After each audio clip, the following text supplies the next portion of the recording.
Good day, I welcome everyone who has joined us. I'm happy to see all of you. My name is Olga Tamanova and I'm happy to welcome you in the Media Center Ukraine today. Today we've invited you to the presentation of research findings. The name of the research is Rada-9 results. So we'll be speaking today about the first preliminary results of the work of the Parliament of Ukraine of the 9th calling.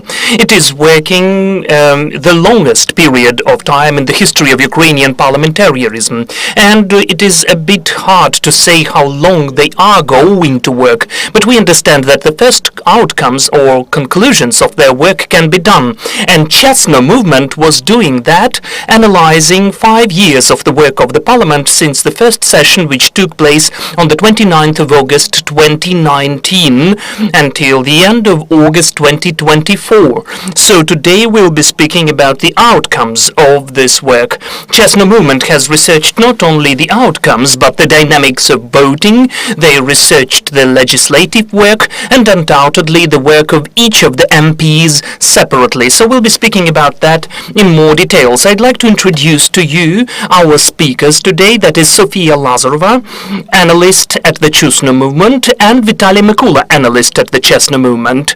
After the colleagues from CHESNO movement present the outcomes of their research, we will invite the MPs who will discuss together with us those outcomes. So there will be two parts, the format of two parts of our today's event, so that we could instantly understand that. After that, we'll have a Q&A session. So I'd like to give the floor to you, Sofiia, please, Vitaliy. Let us start the presentation. Hello, thank you for the introduction. So really, the today's calling is working for the longest in the history of Ukrainian parliamentarians, and the outcomes of these first years of the 9th calling. This research is possible with the help of the foundation Vidrodzenia, Renaissance. This calling is unique in many aspects. The biggest number of women are in the parliament, and of course this is the first mono-coalition in the history of Ukrainian parliamentarism, which is a unique phenomenon for this calling. And also this parliament had to work in the unique conditions. First in the conditions of coronavirus pandemic, then the full-scale martial law. It led to the situation that this calling is working mostly in the closed mode, and this is a unique phenomenon which influenced the voting and other tendencies in the Rada. So, during these 5 years, more than 50 MPs ended their cadency, and the parliament has the lowest possible number of MPs and is working like that. 401 MP is working now in the parliament, and it is also a unique phenomenon we'll be speaking about today in more details. 53 MPs have done that, have resigned early, and it has taken part in 2 waves. In the beginning of the cadency of this calling, when part of the elected MPs moved to the newly formed cabinet of ministers, and then after the beginning of the full-scale invasion in 2022. In particular, the voluntarily or because of other reasons, 11 of the 44 members of pro-Russian party were totally losing their mandates. The majority wrote their own applications for that, but there were also MPs who lost their mandates because they lost the citizenship. Speaking about the loss of the mandates, I need to say that the lists of the parties are shifting, are changing, and this is what happened with the vast majority of the fractions in the parliament. For instance, the service of the people has moved from 129 to 147, but some of the places of the MPs are still vacant. During these 5 years, I would ask our technical team to help with the slides. So far I can tell you about the following slides. During the 6 constituencies, there have been additional elections, but there are 13 ones which additional elections cannot take place there, and so they don't have the representative in the parliament. I can see that we cannot still change the slides. Dear colleagues, could you please help us with the slides?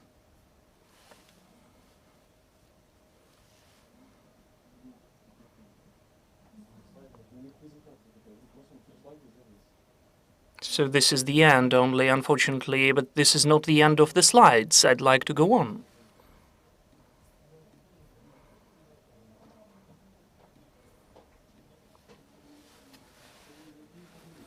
We could really see the change of the factions in the parliament and the what has changed in the whole staff.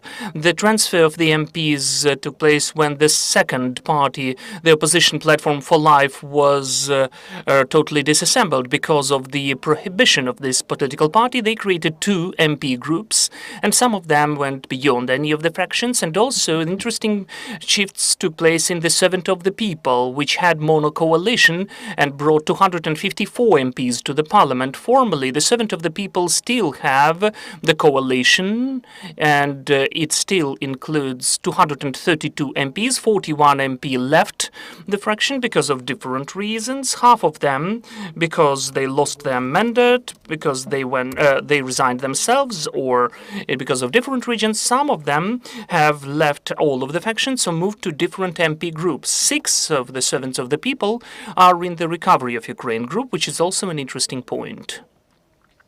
As Sofiia said, this calling is working under the unique conditions, and one of the unique conditions is the full-scale war, which undoubtedly influenced the work of the parliament. One of the changes which we have in the parliament because of the full-scale invasion, the parliament is working in the mode of one plenary session, which can be stopped in the end, and is beginning when the MPs are getting together. We never had it before. And also the work of the parliament feels the influence of the air raid alarms. When we hear that, the MPs have to go to the shelter. Sometimes they don't come back to the parliamentary work. And one more change is the lack of the live broadcasts and sessions of the parliament. And also we don't even see the video recordings of the two committees.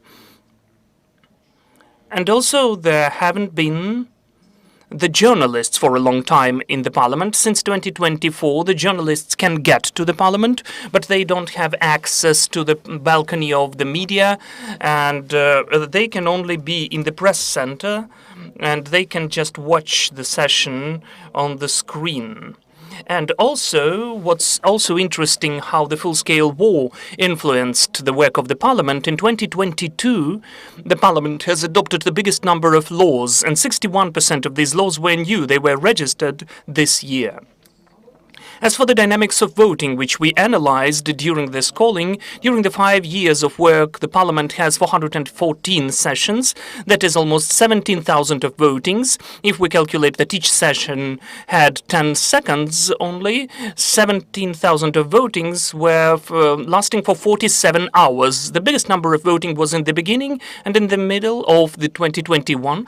And at the website of the parliament, there is no information about the voting since the 24th of February until the 21st of April 2022, which also influences the schedules which we created during, the graphs which we created during our research. Let me find my slide.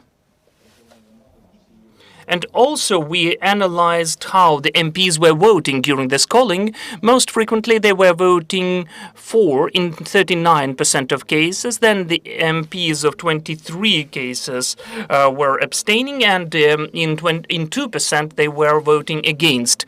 The best indicator is the Servant of the People faction, because they took part in 78 cases, and the MPs from the oppositional party for Life were voting in the worst case scenario. They took part only in the 45% of votings. What's also interesting, after this party was banned, the tendency has changed of their voting. Before the full-scale invasion, they were not voting for that often, but after they have been banned, the recovery and the second part of the groups, which consist of those ex-MPs of oppositional Platform for Life, they vote more frequently. In this graph, you can see the change of the dynamics of voting votings year by year. And also you can see how the MPs and factions and groups were voting for, against, or abstained during the voting. And the unique phenomenon of this voting is the mono-coalition of the Servant of the People faction, and we were analyzing how long this mono-coalition took place. Only this faction can give enough of the votes to adopt this or that initiative, but we noticed that only in 14% of the cases they gave 226 votes, and after the beginning of the full-scale invasion, the Servant of the People gave 226 votes or more only in 16 cases. The last case like that took place in 2023 when the head of the security service of Ukraine was appointed, Vasyl Maluk. Here at the graph you can see how the voting took place of this mono-coalition. So as the Servant of the People MPs cannot provide the voting on their own to approve any of the initiatives, they involve the support from other factions and groups. Recently, after the full-scale invasion, they get help from pro-Russian MPs. Almost 900 votings without the ex-members of oppositional platform for life would never take place if they hadn't give their help. Also, we analyzed the lost votes, which are 2.2 million. If we calculate the percent, that is 31.5% of all of the votings in the parliament. What do I mean? When the MP did not push any button, pro versus or abstained, or just did not vote at all. So we have more of the people, the MPs, who did not who were not voting or even visiting the session after the full-scale invasion. There are several reasons for that. First of all, one plenary session, which was flexible in the schedule before, it can influence the work. You can take part in the committees online, which is convenient.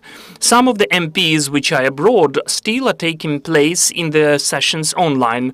Also, the parliament doesn't have the journalists, which can have which can pose an inconvenient question. So it can all help the MPs and stimulates them not to vote and not to visit the sessions if they don't want to. Here at the graph you can see how frequently the groups and the fractions are not voting or absent during the voting. As for the ones who are truants, yes, we also analyzed 23 MPs who missed their voting during their cadency. One of the MP has lost the mandate. Such MPs can be found in all of the political fractions and groups, but the biggest number is among the MPs who belong to oppositional platform for life. For instance, we need to mention Fedor Herashchenko, oppositional platform MP, who isn't in the parliament for 3 years, but still he has his MP mandate.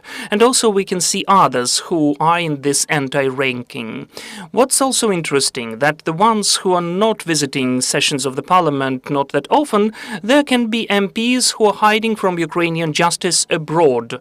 The Ministry of Internal Affairs has 11 MPs which are being sought, and this is a unique phenomenon of this calling because this is the first officially touched one, because the MPs cancelled the norm of the constitution about the MP which can now be taken to criminal liability. At least 50 got notices of suspicion in different criminal crimes, 13 about the national security ones, 33 different corruption infractions which can be found in the criminal code. Here we can see the MPs who are in the search. 4 of them still have the MPs' mandates. As for the legislative work, the parliament altogether has provided 12,000 of initiatives. More than 1,400 have become the acting documents. And for the signing of the law draft, the parliament spends 191 a day in average. The biggest number of laws was adopted in 2022. More than 400 law drafts were adopted. And as I mentioned, 61% of them were registered this year, which means that the power during the full-scale invasion created the law drafts so that they could adjust the legislative field for the protection of the country. And also we analyzed how the MPs provided amendments. They applied with 50,000 of amendments to 960 law drafts. 63 of them were, in fact, not considered because mostly they were creating amendment spam. So those amendments were rejected because they didn't want to change or amend the law draft. They had to postpone or delay it. That is why the amendments were rejected. And also when the MPs get the rejection of the amendment, they can put it to the vote, to the voting in the session. So 54% of all of the votings in the parliament are votings for the amendments. What's interesting, only 14 of them had 226 votes to be adopted. We can also see the year-by-year division when the MPs were voting more for the amendments. And also, we would like to tell you about the law drafts which were suspended or vetoed. The president can either sign the law draft or veto it during the 15 years. 46 times were the vetoes by the president, and in 70% of the cases the parliament supported the proposals of the president, and only once they overcame the veto in the beginning of the cadency. But they're rather suspended law drafts, 37 ones, which sometimes can be for years, one of them is since 2019, are not signed by the president. We also analyzed the legislative activity of different authority branches and different MP factions and groups. The biggest number of the law drafts were adopted by the MPs. The Cabinet of Ministers took the second place. The third place is taken by the President. As of the adoption, the President's initiatives have the highest support percentage of support, 76%. The initiatives of the MPs are becoming laws in 14% of the cases. But still the biggest number in the quantitative indicator are from the MPs. If we speak about faction by faction initiative, the biggest number of initiatives were submitted by the servant of the people factions, more than 4,000 of initiative. If we analyzed initiatives without the co-authorship of other factions and groups, 18% of them have become the acts, the acting laws or documents. We can also see the work of other groups and factions in the legislative initiative. As we can see, pro-Russian groups have not that low level of support, and what's interesting, the faction of European Solidarity has the higher level of confirmed adopted than the ones which were initiated by the servant of the people factions only, which can be explained that the head of the parliament does not belong to the faction as well. We also analyzed the initiative of the MPs separately. The top 20 are the heads of parliamentary committees, but the first place is taken by Georgy Mazurasho from the Servant of the People faction, who submitted almost 900 initiatives during these 5 years. He's the head of this ranking, but still he has a low percentage in comparison with his colleagues of the adopted initiatives. And we analyzed the MPs whose amendments were confirmed. The heads of the parliamentary committees, the head of the parliament, Ruslan Stefanchuk, the head of the parliament, have more than 80% of the adoption of his initiatives, and top 20 of whose initiatives are becoming the laws, 19 servant of the people faction representatives and Iryna Herashchenko are in this percentage, in this ranking. As of how frequently the MPs submitted the law drafts from different committees, during this calling, the initiatives were the economic, the legal and branch development. This graph can show all the committees, how often they submitted the initiatives, how often they became the acts or the laws. The Committee of Taxation had the biggest burden of work, then the legislation or the law enforcement, social policy, the legal and the budget. But the freedom of speech, youth and sports and digitalization had the lowest percentage. The Euro integration had the very high level of 93% of support in the parliament. What's interesting, the MPs MPs from the oppositional platform for life were not frequently voting for the initiatives which introduced amendments into defense and national security of the country. And only after the full-scale invasion, the deputy fractions and groups created from oppositional platform changed the tendency to vote for such initiatives. Here you can see the details about the Defense Committee, which was supported by different factions and groups. You can see that the oppositional platform for life is in the end. Less than 3% of their votes were given for that. Thank you for your attention. Let me remind that this research was created with the help and support of the foundation of Vidrodzenia, and also our website has 6 researchers which in details describes all the information which we just mentioned at the presentation. If you're interested, visit these sources, read and comment in the social media, repost them, we'll be grateful. Sofiia, Vitaliy, thank you for such a wonderful research, and I'd like to invite to the second part for the discussion our MPs. First, the head of the CHESNO movement, editor-in-chief of the CHESNO movement, Oleksandr Salizhenko.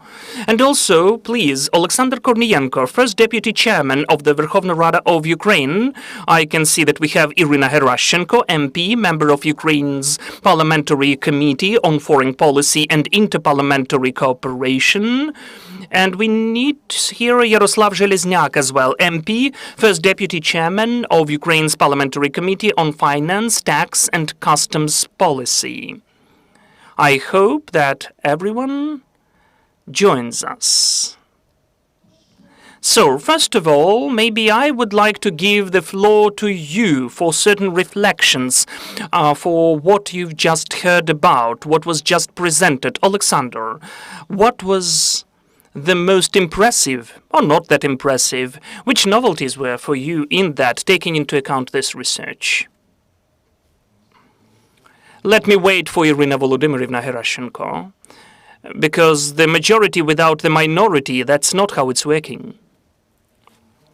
I've seen there was the report before, which was published before.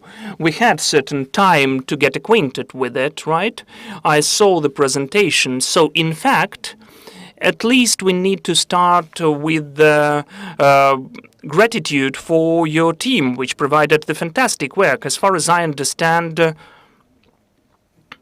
it was not only calculation of certain votes, those are certain algorithms, certain analytics. So the use of the modern means of analysis is helping to make such conclusions, to see the big picture, in fact. So I think that 5 years, yes, we need to make certain conclusions. We would really like to make conclusions of the 9th calling as it is.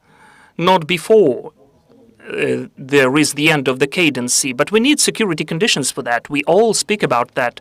So it is going on working. I don't know how you will act further on. Should you make certain conclusions every year? Or maybe you'll have the 6th years, like compiling, or God forbid, 7 years? Still, to be more serious, let me say, there have been different stages in the life of the 9th calling, and you've showed that very well. We could see that in the figures and indicators. We had a so-called turbo mode. There used to be COVID pandemic, then the full-scale invasion. We used to have also, looking at the content and the procedures, we had law drafts which were postponing or delaying the work of the parliament. So we had amendments, spam. Only if we mention the land law, which we voted on together, but the way to this law was really taking 2 or 3 months, 2 at least. Several plenary weeks. And also, well, from time to time, this technology, unfortunately, is coming back, but still these laws are being adopted. So there hasn't been a law draft which, well, maybe after the second attempt, but which wouldn't be adopted because of the amendment spam. So the objective of this technology is understandable. It does not harm the laws. It gives the opportunity for those who is using it to use some time. The parliamentary tribune, or maybe even the broadcast, which is done in the different way during the evening or night, but still they edit some of the points and create different media products out of it. Looking at the organization of the work, really this parliament had three important factors which influenced its work. First of all, that they were not, in fact, they could not be touched. And I think that we will understand the consequences of them for a long time. At least 50 MPs, the immunity, of course, and at least 50 of the MPs have notices of suspicion, which is a very hard indicator for perception in quantity and in percentage. 8.5% of the composition of the calling. I don't think that any layer of the population has 8.5% of corrupt people in the public service. Of course, we don't have it. 8.5% of notices of suspicion for the people who are living at the manufacturing. No, it does not take place. So this is the question, in fact. I think that the society needs to make certain conclusions out of that. That is totally a political story, because so far, according to the acting constitution and legislation, we cannot restrict the choice, the elections of the Ukrainian people. So we have only the only way to assess it, that is the price of living. Maybe we need to think on the political structure, on the political education, because the MPs are not taken from anywhere. They are voted for by the people. But two shameful phenomena were the following. We even criminalized one of them. That is, for instance, pushing buttons. We overcame it in this calling. Well, it's not that shameful. It's just a bad phenomenon. That is revoting. We overcame that in this calling as well, which led to the situation that we had the increase of the number of repetitive second readings, if you compare with the previous calling. We had the increase of the number of rejected law drafts, and if the law draft is rejected during the session, it cannot be introduced again. And even if you introduce the really similar law draft with a different name, still it is different. And that is what incentivizes the subjects of the legislative initiative, first of all the MPs, because the MPs' law drafts are being rejected most of all, but the cabinet of ministers as well. So they need to work more on the quality of the law draft on the one hand, and on the other hand on their content, because it also depends on that. The negative phenomena, I think that the colleagues will tell about that. I wouldn't take their time. We understand what we are speaking about, that people have to, that we have the closed sessions during the war. Unfortunately, the political assessments will be given by you. I will not take it. I wouldn't say that the parliament doesn't have the agency, and I think that we shouldn't even pose this question in the parliamentary president state, which we have. But still we need to work for the parliament to accomplish and to use its control functions better. We still brought back the question hour for the government, though it was not that easy. But there can be questions about the format, and also the colleagues could hear lots of remarks about the correspondence between the questions and answers. Of course, it can be formalized. We can have amendments in the law drafts and in the regulations, and also the committees have the representatives of the government.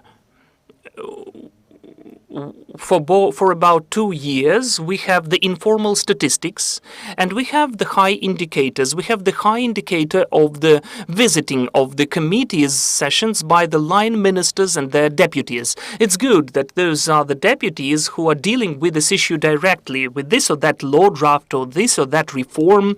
Then we have a professional discussion. There can be ministers and political discussion at the committees. Don't forget, the committees is also one of of the shapes of the parliamentary work. It's an important authority. So now, with our colleagues, after the last round of the dialogues, with our colleagues from the Freedom of Speech Committee, we are working on the law draft on the openness of the committees could get to the agenda as well. I don't remember its number, but it can be found. It can allow us to formalize that what is already done by half of the committees, that is the recording, and also saving, preservation of those recordings for unlimited time. So you'll be able to follow the work of the decision-making process of the committees. Some of the committees are not also listening to the requirements of the people, though Zoom sessions can totally do that. When the government quarter cannot always provide you the access because of the security, you can connect through Zoom. There can't be any restrictions or limitations about that. And also, maybe to conclude, I'd like to express my gratitude to all of the colleagues in the Parliament who are dealing with the parliamentary reform and just are having this issue in their focus on a permanent basis. In this calling, maybe we are promoting and we are delving deeper into the parliamentary reform. Our milestone is the regulation on the Pat Cox mission implementation of 2016. The percentage of accomplishment is rather high during the last two callings. I know it was done not only by the 9th calling, but by the 8th partially. So this decree has more than 60% of recommendations accomplished. But still we have fundamental recommendations which we have to debate about in the society, because Pat Cox consistently offered to limit the legislative initiative of separate MPs. That is the European practice, and it is connected with the thing that what you've seen about the indicator. We have the MP who beat all the records on the introduced law drafts, Georgi Mazurashu, but he somehow did not have the adopted law drafts, because the majority of his law drafts are either populist or have this nature of the law drafts not connected with other reforms or other decisions of the parliament, but still those are amendments to the constitution. So this is the question, how to make the parliament better. Maybe at some stage we'll have to, in fact, amend its constitutional rights and obligations and tools and mechanisms, and we have enough of described norms in the Constitution, but gradually we'll need to do that better, to make certain conclusions and to reconsider them. Thank you. Thank you. Iryna, please, a couple of reflections from you out of what you've heard and saw. Thank you, dear colleagues. First of all, I'd like us to have this discussion not only in the open space, but in the parliament as well, because really, Kyiv, as well as other cities, are in the center of the attacks, but it does not influence the work of the parliament. I think that the security factors, so-called security ones, because of which the media is not allowed to get to the parliament to the full extent, have not only security, but political nature as well. Secondly, you know, every parliament of every calling had the most important date of the voting, and I think that the parliament of the 9th calling will have really hard decisions to take, historical decisions, really hard ones, which we'll need, honestly speaking, to work on even today. In the triangle, the president, the government, the parliament, the power does not still reach such a level of wisdom. But if we speak about the most important ones of this calling, of course, this is the day which shook the whole Ukraine, the 24th of February 2022. I am proud of all of my colleagues who, first of all, took a very important decision to get together, not somewhere else, not to move to Uzhhorod or to Lviv, but to get under the dome to show the country that the parliament is working. I was really impressed by the number of the colleagues, that the dates of the voting and the number of the present years cannot be, in fact, disclosed, but I would say that we had almost 100% of attendance. The colleagues said that we can have different attitude towards factions or colleagues, but during these test days we could see this unity. So I would really like this historical remembrance to be mentioned more frequently among the MPs, so that we as a parliament could show more responsibility. Now about the key negative points of the current parliament, which we could see in the figures by the colleagues who provided a very substantial analysis. So some of the assessments from me, because undoubtedly the parliament is the legislative and political authority. We started with the biggest number of women during this calling. That's so important, especially for me as the co-author of the law draft on gender quotas. I'm proud that only 2 factions complied with these quotas, that is the European Solidarity, and the colleague from the authority consider that our factions have more women than 30%. They think that we have about 60%. No, only 30. And I'd like to say that it is so important, of course, the quantitative indicator. And also it's important not only to have the number of the women in the authorities, but the influence onto the decision-making process. This is the problem, because the current authorities have lost this indicator, the influence of women onto the decision-making process. We still have the concentration of power in the presidential office, and unfortunately the women of Ukraine, the state officials, don't have any influence onto the decision-making of the key decisions. We don't have women in the staff, the general staff, which are the decision-making process. It's not the right, because the influence of the Ukrainian females is incredible. Today, 65,000 of women are in the armed forces of Ukraine. 5,000 of women are directly at the front line, at the zero line. We need to take this factor into account. Our society cannot be inclusive when the woman, the Ukrainian woman, does not influence the decision-making process. The same is about the parliament. And as I'm in the opposition, sometimes I'm influencing more. Not that enough. I have the position, but I don't have the vote, which is not okay. The second and the most important problem of this parliament is the loss of agency. All the Ukrainian presidents had that. That's mostly it's okay, because the presidents in all of the countries think that the parliaments have the opposition, which is shouting, which claims some decisions. This is the democracy. That is okay. But all of the presidents have met the parliaments, communicated with the parliaments, respected the parliament. Here we have a unique situation when the President Zhelezniak met with the Ukrainian leader of the Ukrainian parliament only for 2 times, once on the 24th of February 2022 and once just recently, I don't remember, either before or after his speech,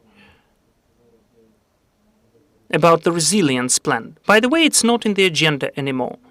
So it seems to me that the strategies have to be more long-term, and they need to be accomplished. And for that we need more dialogue with the parliament as well. That is the second important issue.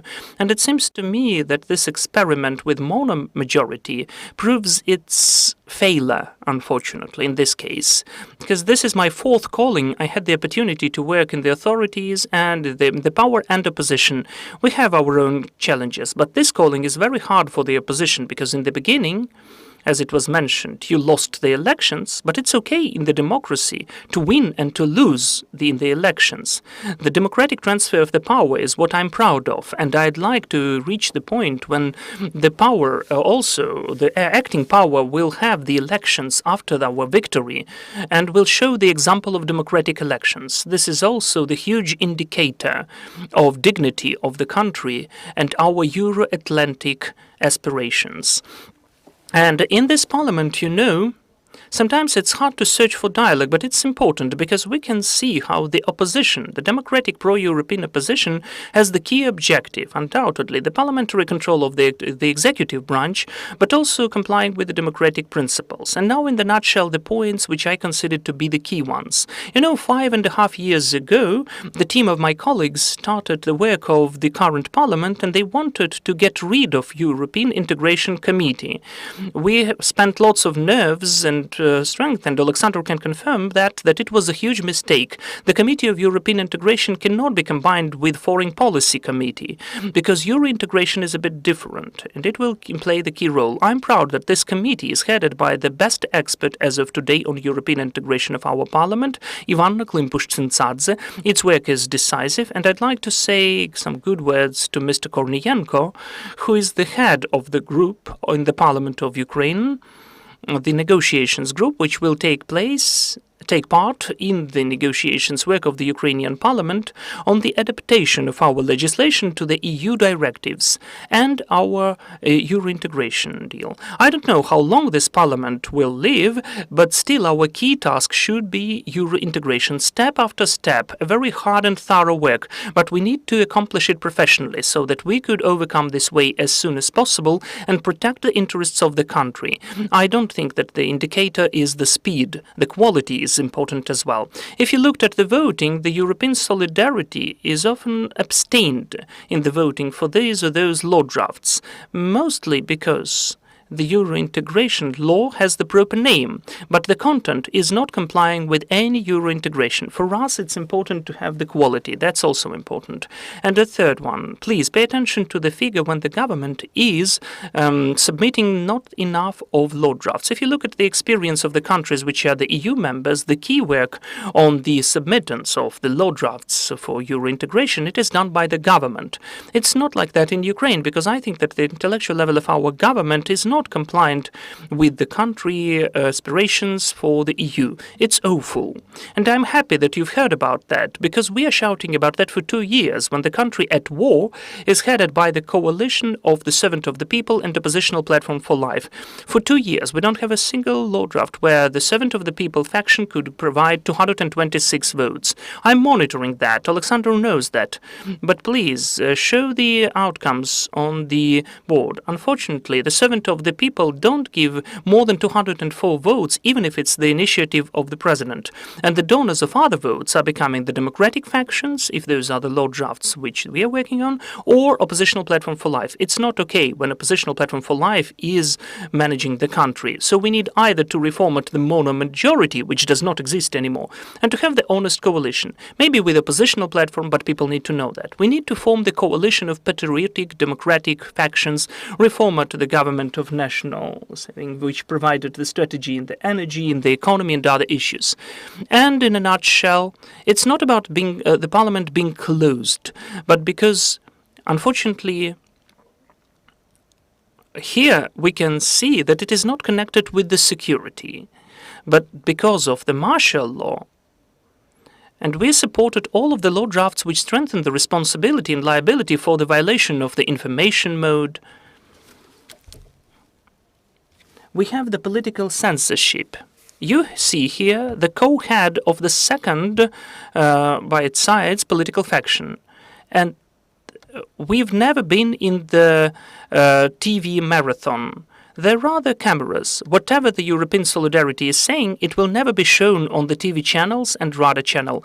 We never had such censorship, even during Yanukovych times. The TV channel of Rada is under the presidential office, and when Detector Media gives us the information that we had so many hours of the advisors of the president telling about the parliament, instead of the heads of the parliamentary fractions, which could help a tale about the European integration, these are those laws. It's not okay. It's a political censorship, which is already mentioned in the resolutions of the European Parliament, in the declarations of the State Department of the United States, in the decisions of the European Commission. We need to pay attention to that. And you know, I'd like to say that as a faction, we are really open for the professional, constructive work on the issues which are, first of all, about the protection of national security and sovereignty, Euro integration, but sometimes they give the hand without any response. During the preparation to this meeting today, I analyzed the law drafts, the key law drafts which were for us.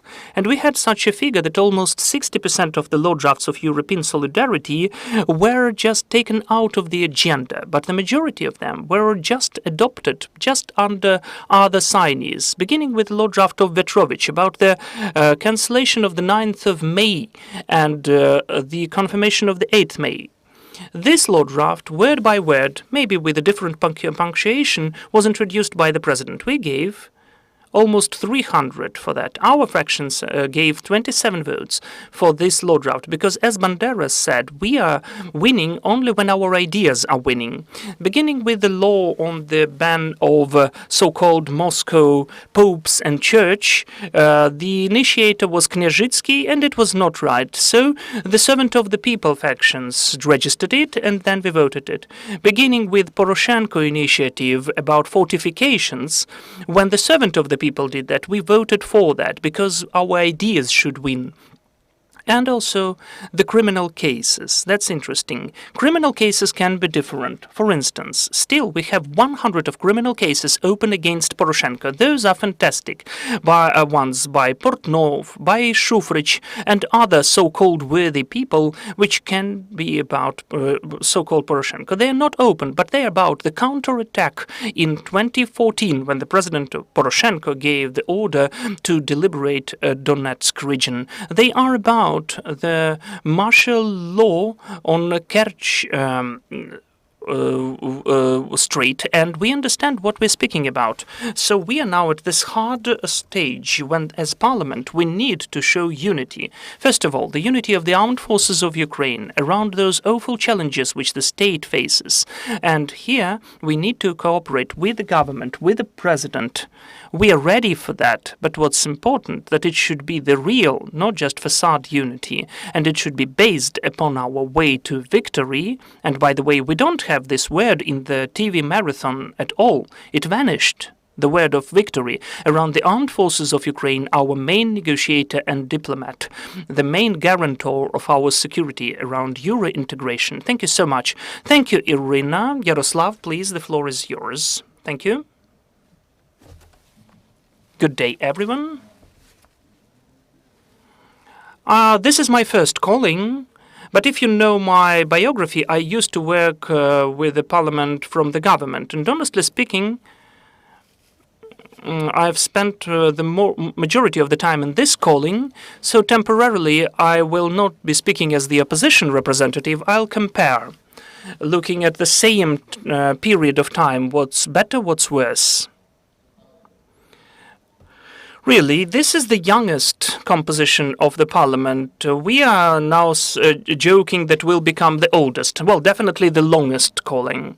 Unfortunately, with the biggest challenges which our state faced during these 5 years at least, what's been shown.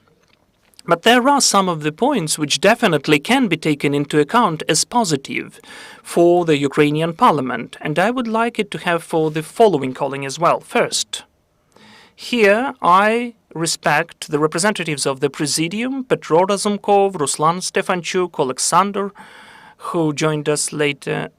This composition, let me say cautiously, working more or less according to the regulations. There have been cases of the so-called creative interpretation of the regulations, but still it's better than it used to be during the previous callings, as for me, and this is the achievements which we, as the opposition, were promoting, and what was offered and adopted by the representatives of the authorities. There is a certain set of rules we are working accordance to which we are working.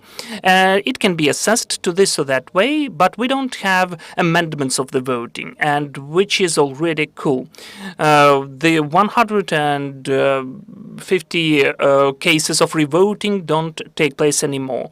So it's changed, and definitely it's a positive as a change which can definitely still be improved, can be increased, but still they exist. Secondly, the percentage comparison, the ratio of women to men. Now we have in the faction, after Tamila came, we have 50-50, in fact, and it seems to me that, speaking honestly, that's a positive change for the work of the parliament. I don't know whether we have a correlation here or not, but this parliament also almost did not have any fights. Well, even if they took place, that was by Kiva. Well, you do understand what characters they are. Maybe they should have fought, in fact. The next point is the number of obligations which should be accomplished by the Ukrainian parliament. During the last 3 years, we are working for about 40% of our agenda.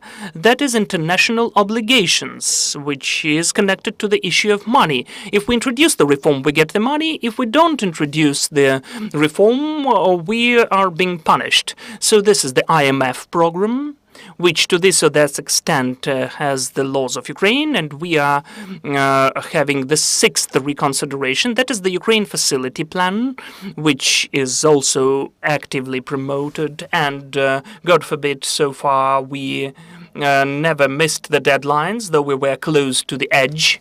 Also the program, several programs of the World Bank, where the Ukrainian parliament is doing everything timely during the last day close to the deadline, but still it is done. And, of course, all of the obligations which have been recommended by our partners, in particular the government of the US. The brightest is the latest amendments on the Chamber of Commerce. My colleagues are right. All of the documents are still there. Well, except the requirements of the United States. And secondly, the Ukraine now has the active way of reintegration screenings and roadmap, and I'm afraid that this European agenda, which we will not always like, especially we will not like the taxation legislation part, but still it will become the main driver for our calling, and we hope for the next calling as well, because it will be a rather big amount of work. And the third point, it seems to me that to this or that extent, in comparison with how this calling started between different political forces, there can be constructive dialogue. We're permanently quarreling and pressing into each other which laws are there and who is the author, but still, in the end of the day, to this or that extent, there can be some changes which are offered by the people, especially when they insist on that, they are taken. And definitely some legislative work can be done. Now about the negative phenomena. First of all, as for me, that is us being closed. We are not open. And I and Iryna, and we have one colleague who even makes streams, we are actively showing what is taking place in the parliament. Honestly, I don't understand this logic, why the journalists have to be at the 3rd floor if they cannot inform what is taking place in the parliament when we have the live broadcast. Honestly, I don't understand that sincerely, why it took place like that. Honestly speaking, it's really nice that the representatives of the opposition have give us the impression about the work of the parliament. I still don't think that it is helping the authorities, but still, again, because of the COVID pandemic and then because of the war, without commenting these restrictions, the Ukrainian parliament is closed in the work of this council work and our committee.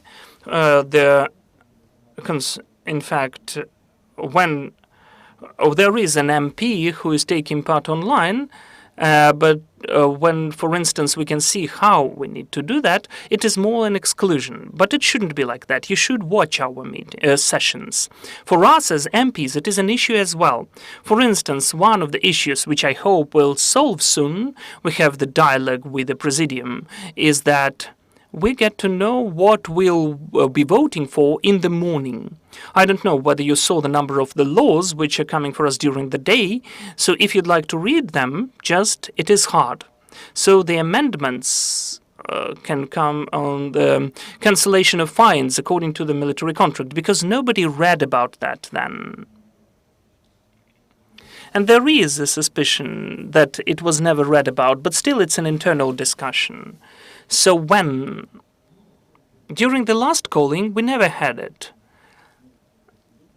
Andriy Parubiy, when you used to be the first deputy, at 6 p.m. always gave us the agenda, and I as MP could always understand what I'm voting for.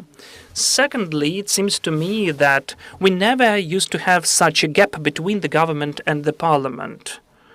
The executive branch and the parliament. If you look at that, the biggest number of the challenges of different state officials into the government, especially about the last session, obviously the Ukrainian parliament and the government, in spite of the voting, we can still have this mental or ideological gap. And it is still going on, creating certain problems. That is why the governmental law drafts are not being adopted. We need to summon them, and then Herashchenko is coming, or maybe not coming. So all of these special effects which you could see before. And the third point. It seems to me that recently, maybe because of our internal agenda, I mean the foreign obligations, maybe because of the bad work with the executive branch, the role of the presidential office and so on, unfortunately I began to observe that there was not enough of internal initiatives. If we look at the list of the reforms and we say that it's a cool initiative which should have been accomplished long ago, we won't have enough of the ones which we generated on our own as MPs. And again, I don't want to add to more of positive to the opposition, but still mostly it's done by the opposition MPs. According to the rules of the democratic society, we have different initiatives. Oleksandr Movchan as an example, or they are different examples. But again, it's not. It shouldn't be in this ratio. It should be in a different ratio. That is about the Ukrainian parliament. The overall tendency on the figures won't be commented by me. Honestly speaking, I really love figures, and believe me, I can tell you that, in fact, it is impossible to have any tangible metrics looking at the work of the parliament. What you can see that many MPs are coming and not voting, that's simple. Because, for instance, you will have the statistics with some of the mechanical issues. Or when we can see that we are voting mostly with a red button, well, because we are voting for the shorter procedure. It doesn't influence at all the statistical data. But still, we have two tendencies. The overall number of votings for the laws, not political, it has been declining. And obviously, the number of MPs is decreasing as well. The motivation is decreasing, especially of the MPs who are the representatives of the authorities. We have the decrease of attendance. And secondly, of course, 226 from the Servant of the People faction, we will never see it. Well, except some of the law drafts for everything good, with a very good attendance. Those are the challenges. This year, I'm sure that we will face the parliamentary crisis. I am sure that this stage was in the last year, and still it's coming close, approaching this year. The math is obvious for me. 232 if Korniienko does not come back. It is obvious. So this stage needs to be overcome, and we need to develop politically. What else would I like to leave for the next calling? Let me conclude with my speech. We need to fix the issues which we are facing now. It seems to me that definitely we need to document the openness of the committees. My colleague Yaroslav has submitted, who is the first author of the law, if I'm not mistaken. It should be done, and we need to close this issue. The history with Zoom broadcasts will be staying with us forever. Well, there can be different opinions about that, but we need to regulate this work, because unfortunately there can be issues in the work when you're working online with the committees. That is about accountability and control of the executive branch of the power. There cannot be the thing when 290 MPs are summoned by summoning the Minister of Energy, and he is really hiding behind the chair of the Prime Minister, and he is afraid to speak. I'm not exaggerating. This is the real case. And the last tendency, unfortunately, it was not in the statistic data, And you should make this request when the law drafts are not signed. It was there. Okay, so I missed it. We always had it, let us be sincere.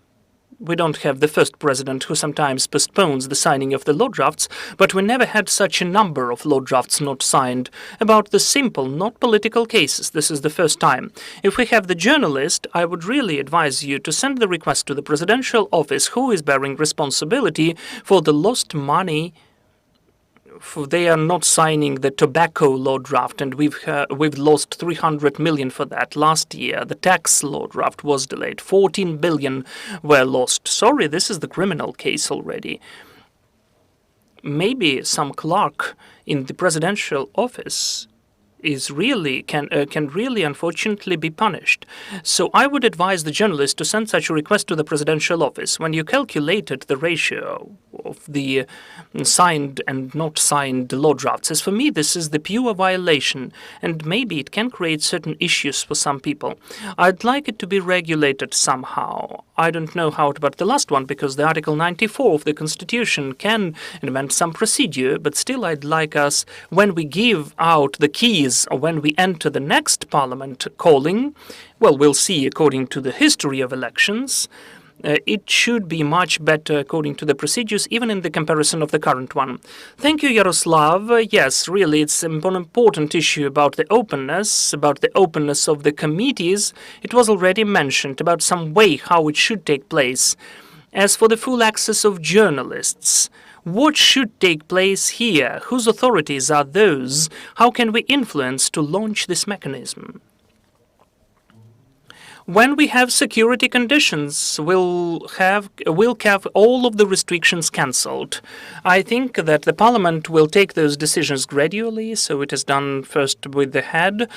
So I think, yes, it is weird that they are sitting at the third floor and they cannot inform about anything. They are there. They are inside. Yes, but this decision was taken by the session. This is the regulation on the peculiarity of highlighting during the martial law. So it seems to me that we need to take a different decision, and that's it, by the session. That's not about the journalists. It's about the broadcasts, which sometimes the colleagues are doing live streaming, violating the regulations. Sometimes they do that both in TikTok and Instagram. Still, I think that in the process it will be assessed and get certain evaluation. If we speak about the parliamentary practice of Europe, we don't have that many journalists in the session hall. This is the Ukrainian tradition, and as any tradition, it cannot be changed. It is already stable. I think that under the conditions of the martial law, it is established, but we need certain protective steps, like to have a glass which could be bulletproof, or maybe any glass between the journalists, because nobody is insured from the formal falling of the heavy object onto the head of the MP with certain consequences. In fact, of course, it can lead to certain smiles. Maybe I'll have 1 million of likes in TikTok, but still, the parliament is the state constitutional authority, which is impossible to have changes during the war, especially when half of the people are by the majority constituencies. If we can see that in your researches, if we lose the majority elected MP, we cannot restore him. But if we lose the listed one, we can, of course, restore him if it's not prohibited by the faction or the political party. It will be easier later, but those 3 years, they shouldn't only teach us, but they should make us prepared that the situations can be different. And still, we as the state need to work on the formalization of security protocols, because we can speak in the scientists or academic group, the constitution experts, and such people will tell you that the law on martial law was very obsolete. It has been developed long ago, and within this mode it is obsolete. But I personally took part in the special session of the Swedish Parliament on the exchange of experience and a sharing of experience. And I was speaking how our parliament is regulating its work during the martial law, because this is terra incognita for them. They don't have a single understanding how it can be done, knowing that the world is moving on in the direction of the totally different peaceful processes, just making it all acute. I think that the topic of functioning of democratic institutions during the war is still will be discussed. Unfortunately, we are the first violin, the first voice, which has such an experience. Yes, with all the advantages and disadvantages, we can discuss about the political assessments of this or that point, but definitely in the 9th calling, at least from the Presidium part, we were trying at least to listen to the wishes of our colleagues, mostly with the agenda, which will improve access of the journalists, the committees, and other points which can be quickly improved here and now. It's highly desired not to have 226 votes, because then we'll have discussion, everybody sees this situation in his or her own way, but we have the fresh experience which is relevant about the law draft on Euro integration procedure, which was approved when we cancelled the previous text registered at the website, and we took the wishes of all of the factions and groups and will create the new draft, where the majority of factions and groups will see their ideas and recommendations. The same about the committee and Vice Prime Minister office, so we'll have the approved and coordinated text, which will satisfy everyone. We've had lots of precedents like that since the beginning of the full-scale invasion. We wrote the laws together, we had to adopt them quickly, and some of them have to be rewritten because they haven't been working or did not work properly during these 3 years. But this experience in this calling is there. It exists. I wouldn't say that this calling is black and white bad or a failure. The trust is decreased to all of the parliaments, and it happens all over the world.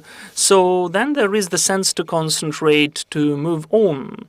I agree with Yaroslav Zhelezniak. We have the process within the dialogues of parliamentary reform, which is about the creation of the certain transitional package, the law drafts which are now being voted, but they will work since the next calling. For instance, the law on the interaction between the minority and majority, or the rights of the opposition. There can be radical opinions to come back to the regulations of 2010, which is more for the opposition. The opposition, the committees are watching through the process and so on. There is a very tense discussion on the new edition of the law on political parties, because it's obsolete as well. But lots of points are connected with the work of the parliament, because the faction was always the part of the faction, or at least originated from the faction, about the funding and organizational issues. And separately, we have very deeper consent about the map of the reforming of democratic institutions within the accession of the EU. There is the block about parliament there, about the coalition, the opposition, the rights of the opposition, the parliamentary reform about communication, integrity as a separate issue. Those 50 notices of suspicion were a point of interest for the European partners, especially when the notice of suspicion has been transformed into the verdict or the ruling. And what can we do to have lower number of notices of suspicion or more verdicts? And also the integrity issues about the assistants. Again, it is raised. The assistants are not declared by the MPs. I don't have the answers for that. I don't know how it will be implemented, but those are the questions which they pose for us. As for the openness, and a separate block is the formation of the policies, the policy making. It's a usual requirement, and it will be the requirement within the EU accession, Yaroslav. We will not just be sad about that. It will be the requirement which Ukraine has to comply with. 50% of the laws should be from the government. It will be our task as the country for the next callings to improve the quality for the developments so much and to improve interaction of those two branches that much so that those indicators could be achieved on their own. Because obviously when we formally start to take only governmental laws, there will be some figure, but we won't have the proper quality. We need the quality. That is why those are the tasks. I already answered your next question, I guess, but still not to come back to that. Yaroslav, Iryna, if you have ideas, yes, in a nutshell, about the openness and access of journalists.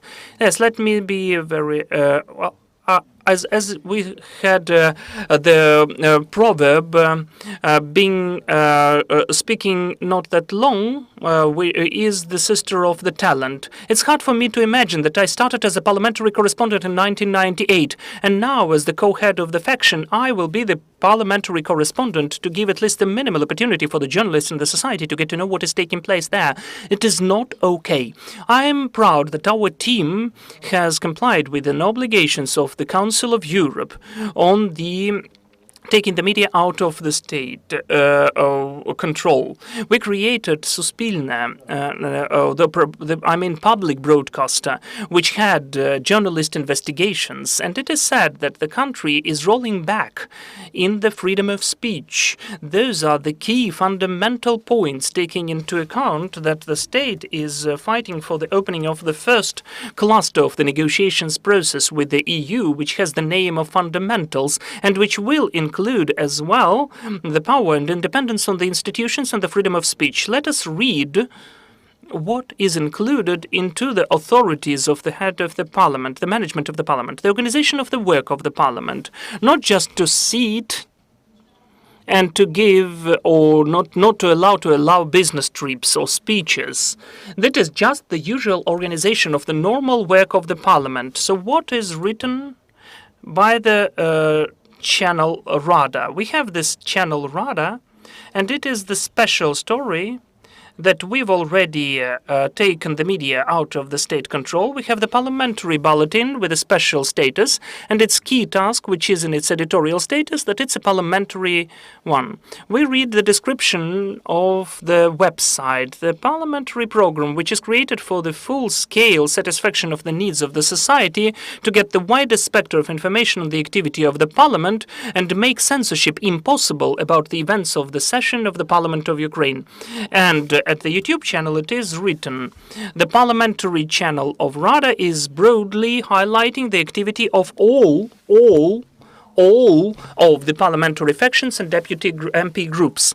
You have the co-head of the second parliamentary faction of the parliament in Ukraine. And I'm sure that in comparison with others in parliament or beyond the parliament, I can be better expert in the foreign policy, peacekeeping policy, and not a single time, not a single comment was allowed to me during these 3 years. And the same is about all of the other members of our factions. That is political censorship. It doesn't have anything in common with security.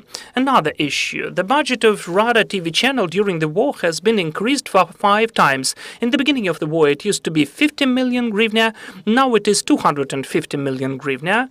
In 2021, before the war, the Rada TV channel was given to the outsourcing of Kino Kit, Kino Sabaka, and other companies, which was close to the presidential office. That is why we have advisors and co-advisors who are never declared. They are not responsible for anything, but they are taking about the Crimea, how we need to take part in war, which laws have to be adopted, how we need to leave. What is that? That's political censorship. In fact, it's really serious, and I'm sad when the colleagues from mono majority have to excuse such stories. Now about the regulation which Oleksandr mentioned, as it's important. I will look into it in the website. The surname of this MP, honestly, I don't remember it. It's a young MP who was in the 15th wave when some of the servant of the people MPs left or fled, and his only legislative initiative of this youngster, he registered the decree that the Rada TV channel shouldn't highlight the activity of the Parliament of Ukraine. Do you acknowledge, do you understand the madness of the situation? They couldn't even find the one who would sign this shame. They found a no-name, and his only initiative is this shameful decree. They adopted it, 227 votes, the servant of the people and oppositional party for life, and several votes of other factions. But you're good. You shouldn't have done that. But still, you're in the bad company. You're together with the servant and the oppositional party, and you're voting for madness. The same about the TV marathon. Could you please explain how can it be when our country doesn't have money for the army? 2 billion every year is allocated, or 2 million, for the TV marathon. No, 2 billion for the TV marathon. The TV marathon is political censorship, and then our president Biden is our president is asking Biden, why aren't we in the EU or NATO? Well, because the EU or NATO country cannot have political censorship. So first, Golos party, don't vote for that. And Oleksandr, we are in the constructive position on our way to NATO and EU. We need to amend that, to correct that, friends. So waiting for the journalists in the parliament, it's not a point which flaw they're taking. It's about accessibility, transparency. It's about the most shameful censorship. It's just censorship when our TV marathon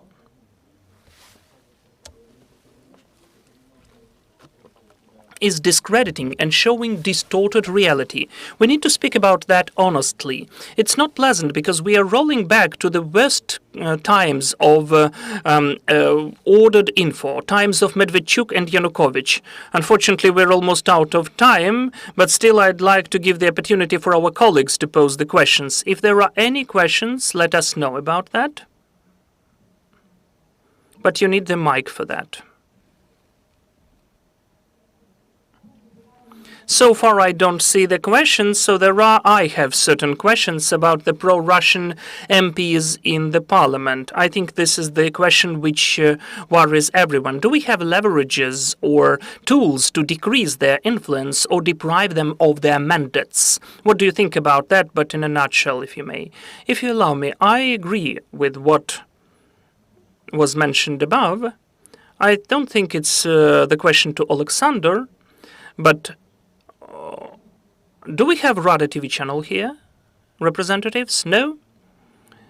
When they had 300 million for the company of Mindy, honestly, it's bad. I think it's an idiotic thing that we still don't have journalists. There is no logics in that.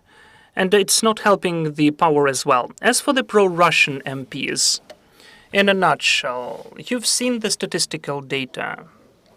Now,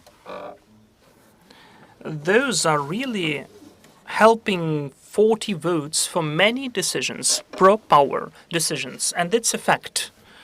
Like the law on journalists, on the registers, it was adopted with the help of the votes of the oppositional Platform for Life and the colleagues who voted for it.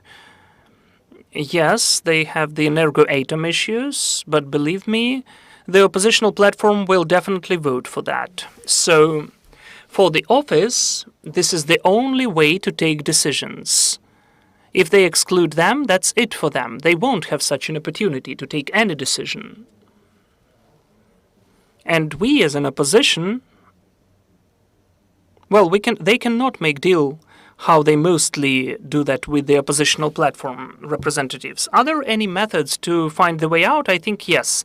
Iryna can tell about the resigning. I will not take her words, but I'm the co-author of this idea, and I think it is compliant with the Constitution, is that we can vote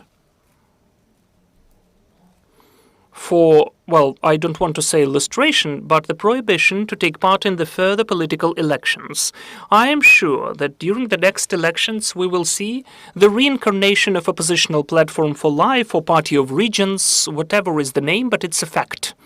And why don't we do anything so that this Hydra wouldn't be in the parliament again? I don't understand that. Even seeing the voting on the... By the way, the law is introduced by the Servant of the People MP.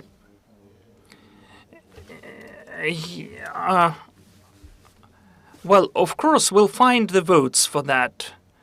We were told that the Moscow Church will not find enough of the votes, but it was more radical. But we are losing time again. I understand the office of the president, that they lack the votes. It's very convenient to make a call to Boyko and he'll give you 20 people. You will not have such calls to us, and I can feel that European solidarity can't have such calls as well.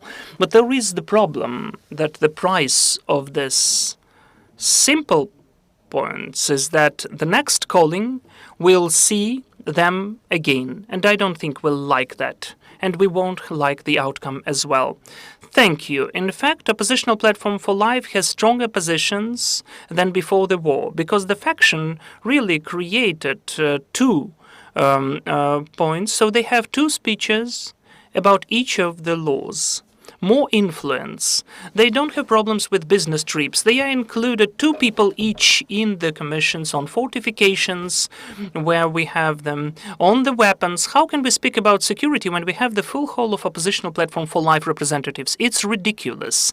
Secondly, you know, in the beginning of the full-scale invasion, and I thank the colleagues that they had this agency from the office, an important decision when the oppositional platform representatives were eliminated from the delegation. Because, for instance, just imagine, Nestor Shufrich and Natalia Korolevska were representing the Ukrainian parliament in the Parliamentary Assembly of OSCE, and others represented Ukraine in the Parliamentary Assembly of NATO. We amended that, but they are in all of the delegations, and they are going everywhere. Reforms, parliaments, they have the oppositional platform representatives there. On the United States, as you remember, Poroshenko was not allowed to go there because they were afraid. But half of the oppositional platform representatives are in the delegation on the working group on the weapons trade. How can we speak about security? Do we have the legal issue here? As the colleague has just mentioned, it is prohibited by the Constitution to deprive the MP of the mandate.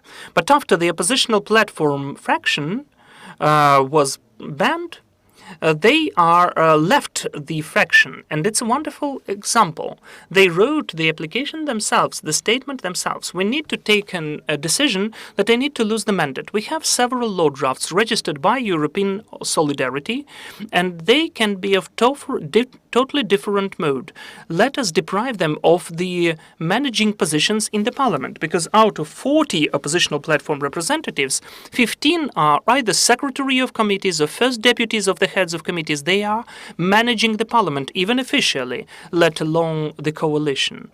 And secondly, I do apologize that I mentioned that. When Sviatoslav Vakarchuk wrote the application about leaving the faction, he was deprived of the mandate. But why can't we do that with the oppositional platform? We can take this law draft and deprive them of the mandates. And it could be a wonderful signal for the society, because there is a request from the society. The third point, which could be the compromise, let us prohibit the voting process. They need to bear political responsibility, because they went to Moscow till the last day. They were shouting there that Ukrainian army doesn't have the right to protect Ukraine. I think that this is the political will issue, and it was totally properly said by my colleague Yaroslav, that this is just a convenient construction for Bankova Street to take the sponsorship votes from oppositional platform party. But the votes in the parliament, friends, even if they left, even if we don't have 226, if there is such an issue, if it's a good law, and Oleksandr will approve that, they don't have issues that European Solidarity or whoever is the author, Zelensky, Stefanchuk, Korniienko, we're always voting for that, especially if Korniienko and the law is good. That is the sacred thing to vote for it. We are not allergic against certain surnames. We have allergy against ideas. Okay, let us make a conclusion, because we're almost out of time. Oleksandr, the floor is yours. Yes, I have such an honor to conclude.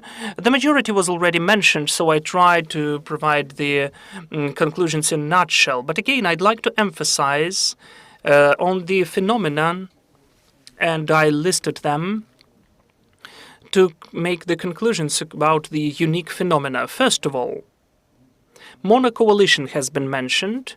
This is the first time when we have in politology of Ukraine, in the parliamentarism, we have the mono coalition. Formally, it still exists, and it is also one of the peculiarities of this phenomenon, because the previous coalitions which we had during the previous callings were not taking place for such a long time. Of course, we can debate whether we have it or not, but formally, it exists. This is the first calling which is working for such a long time during the full-scale invasion and the war. It never took place before, and it was mentioned as well. We need to also say that this parliament never had sessions anywhere else but the session hall at Grushevsky Street. We heard such proposals, and it was discussed before.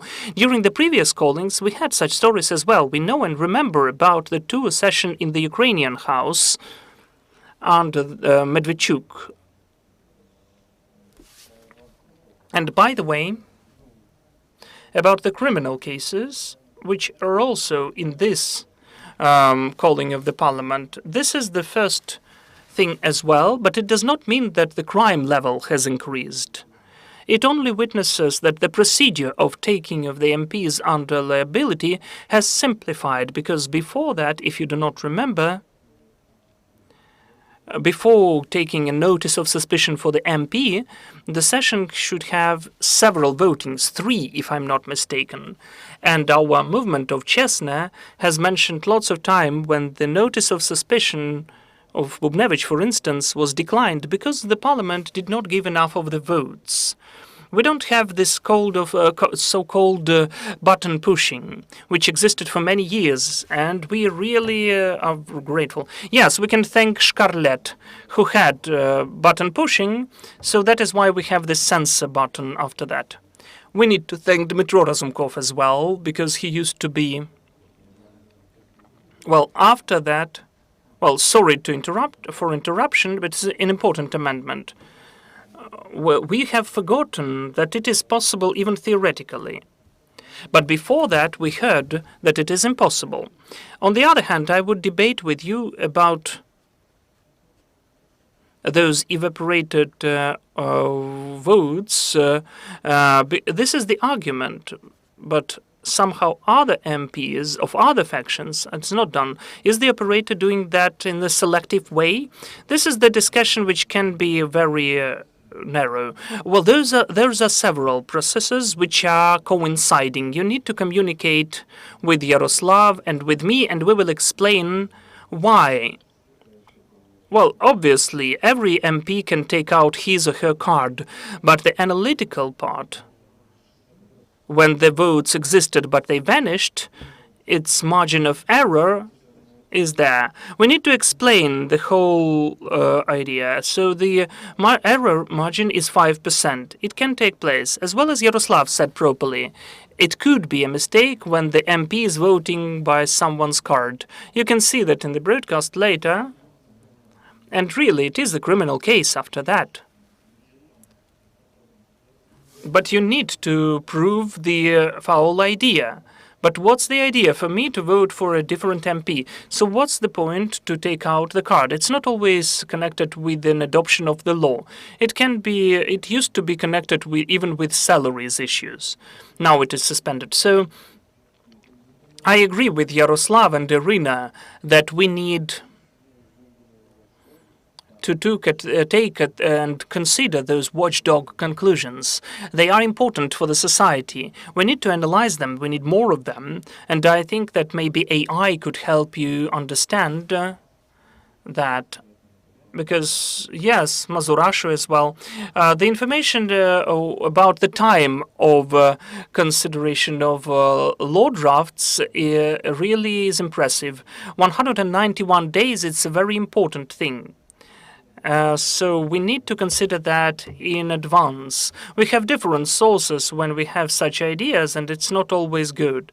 But it turns out that the majority of the law drafts are having half a year procedure, and it's good.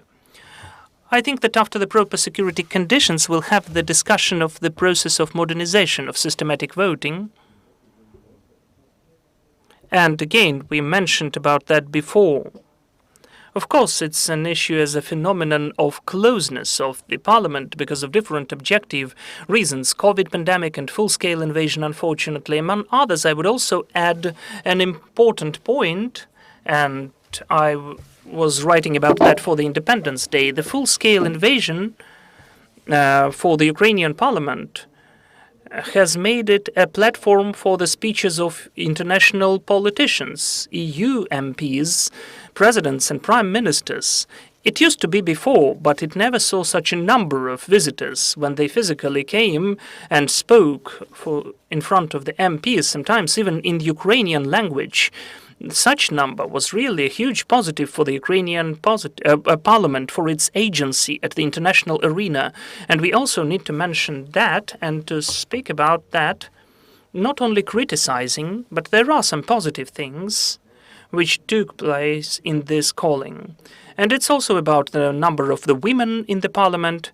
So, of course, I can speak about that for a long time, but we are out of time. So I'm concluding on that. I thank you so much for that. Unfortunately, the speaker is not using the microphone. Thank you. Thank you so much. I would like to thank CHESNO movement for such full of sense research. I'd like to thank our MPs who are with us today. And I thank you for that. And undoubtedly, I'd like to thank our defense and security forces, thanks to whom we have the opportunity to be here today. Thank you. Let's work together for our victory. Glory to Ukraine.